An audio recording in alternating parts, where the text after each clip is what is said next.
Hello everyone, welcome back. We're going to get started on part 22 of the Case 310G Dozer restoration project.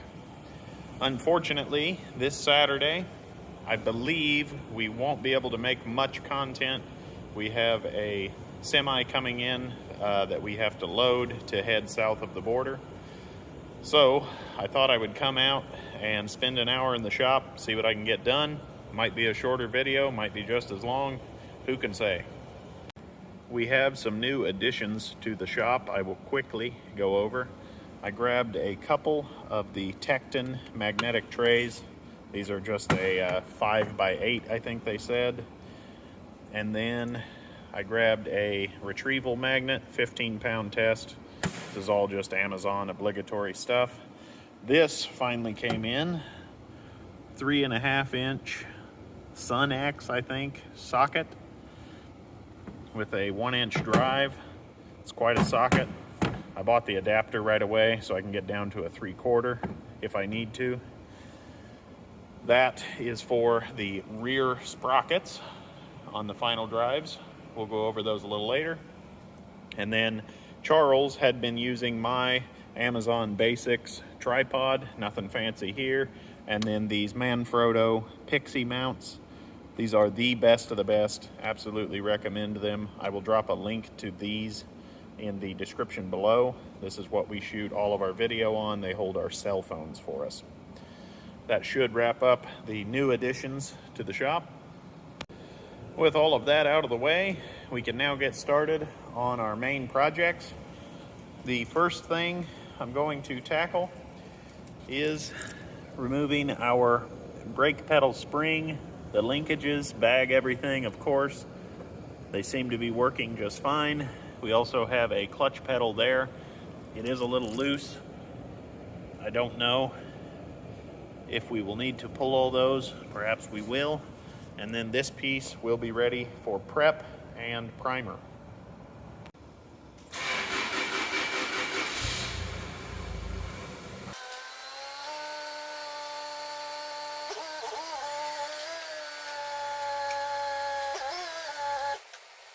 I'm going to remove the adjustment linkage here and the spring right here, and then I'm going to leave the pedals on for the sandblasting process.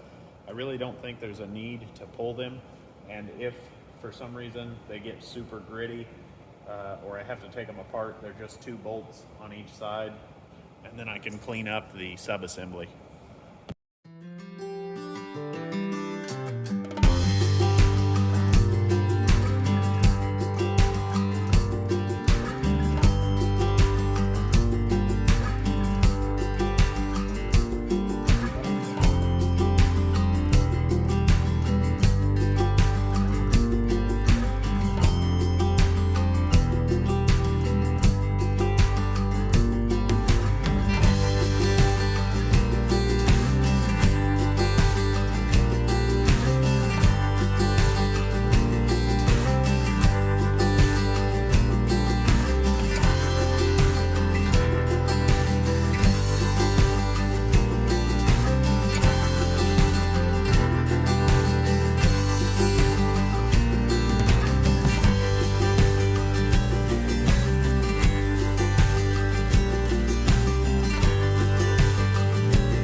All right, we have one little wire clip to remove. It should be rather quick. And then this part will be ready for sandblasting.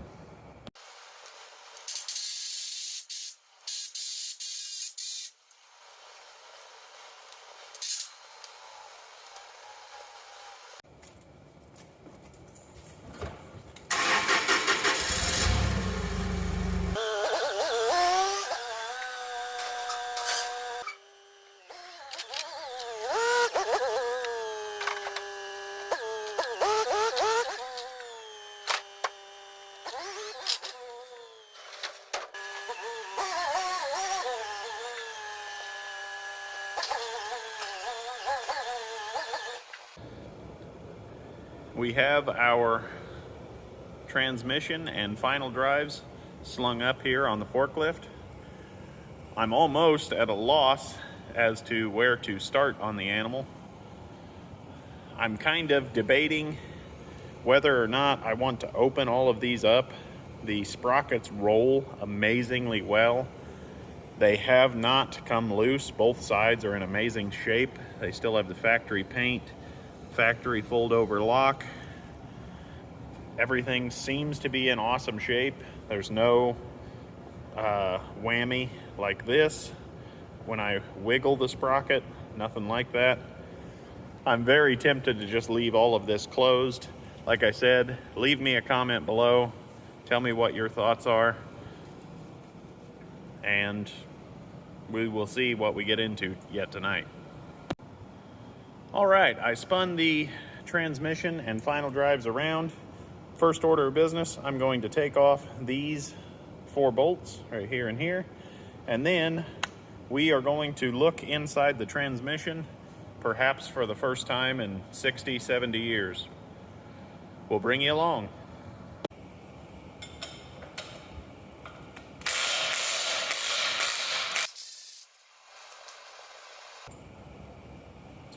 Got number 1 out.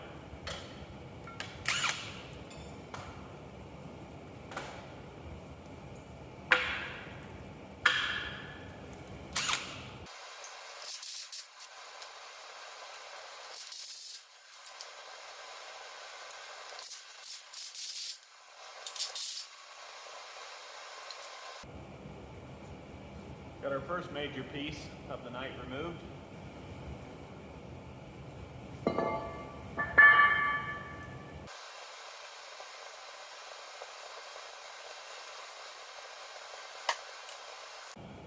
We're going to go ahead and pull the cover off of the transmission, and you guys will get to see it the first time I do. Hopefully, it's not a big pile of rust.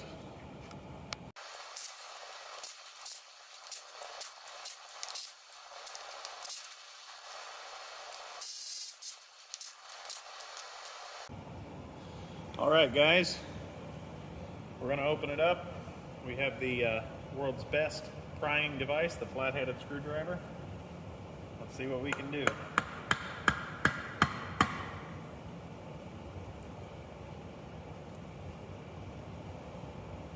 I can hear what sounds like gasket maker. Kind of popping loose.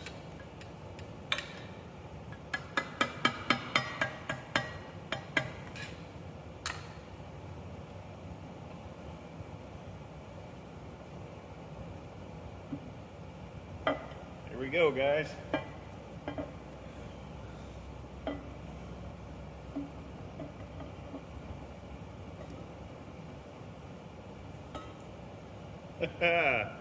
All right.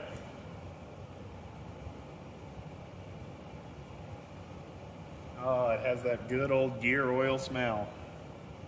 Inside plate doesn't look like it had too much moisture. That's pretty good. At least I hope.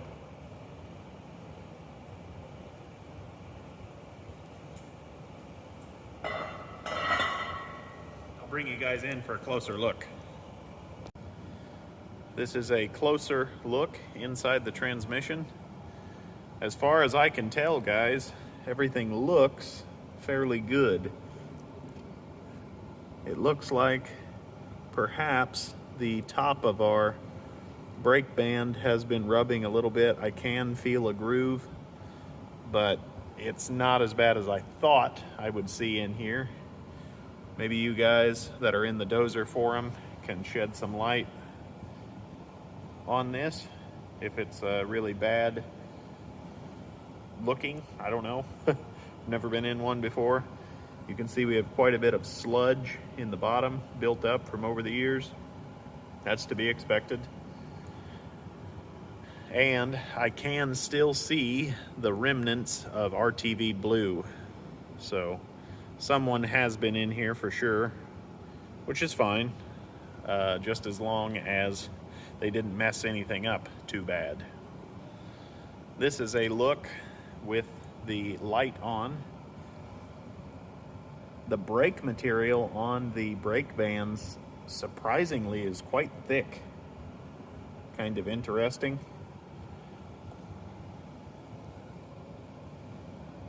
It does look like this one, unfortunately, is contacting the steel, like I said earlier. I don't know. We still have good action on our brake band. Seems like it would work. Not sure what to say about it, guys. Let's keep going, see what else we can get into yet tonight. I'm going to replace the cover with just a couple of bolts. That way we don't get any dust particles or anything like that in there. And then we will see if we can pull a sprocket yet tonight. Fingers crossed.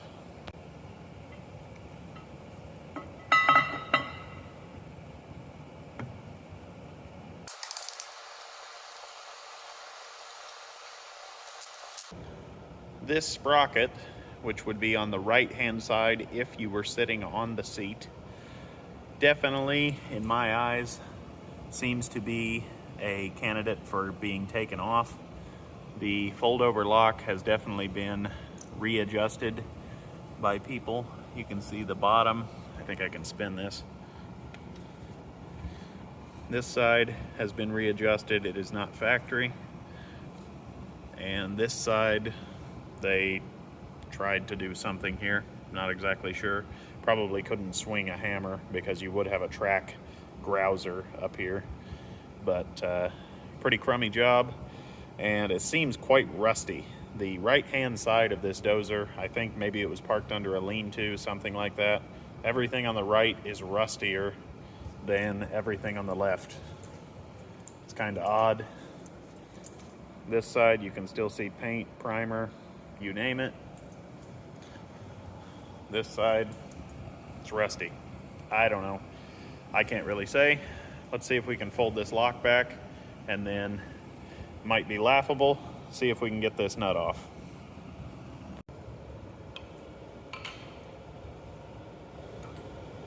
Safety first.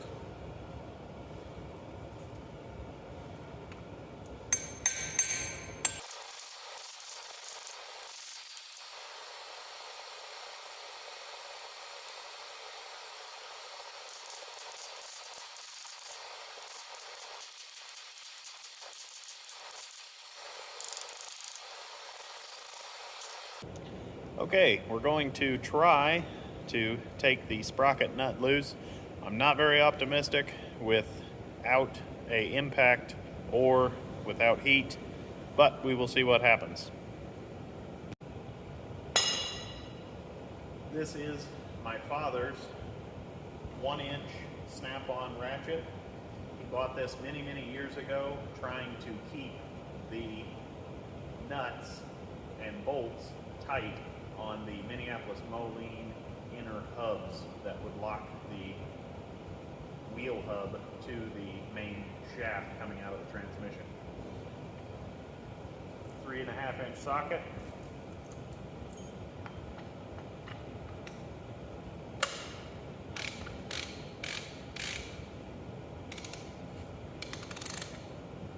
It's even going the right way.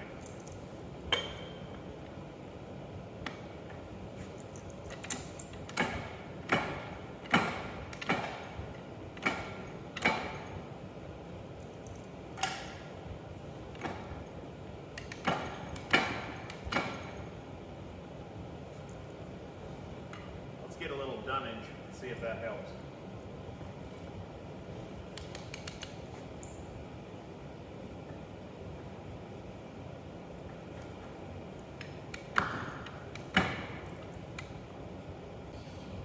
Our dunnage has helped a little bit, but I think we need the assistance of the hot wrench.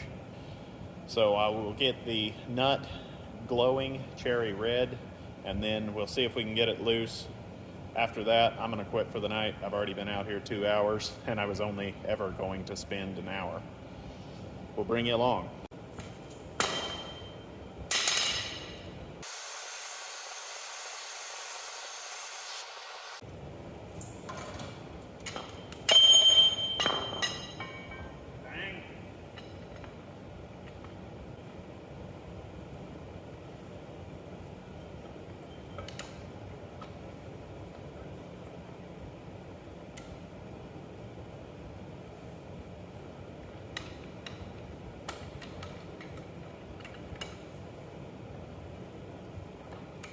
It's coming. Come on, girl. Get on there.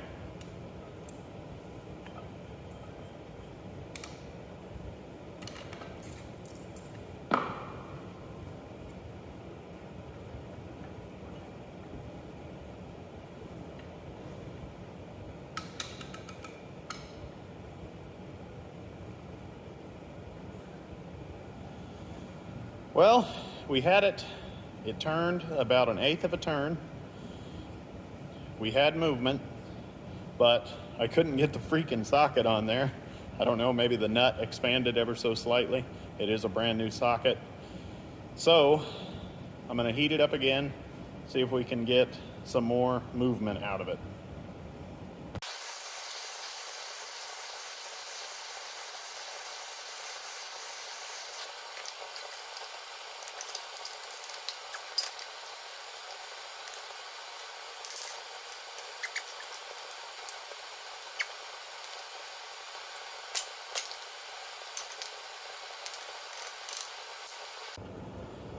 It's definitely coming, guys, but it seems once that nut cools off, it just stops dead in its tracks. And unfortunately, I am right on the edge of being out of oxygen. I'm gonna heat it up again, off camera. You've seen that enough, I'm sure. And I will see if I can get the freaking thing loose. We'll see what happens.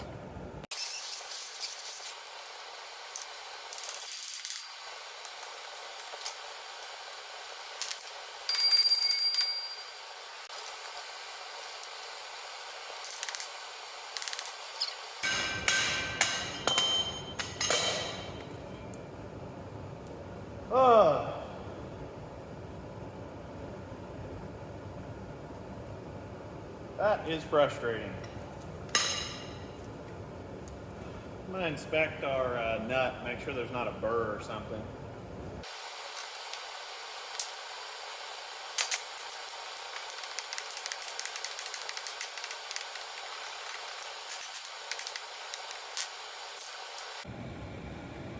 All right, guys, here's where we're at.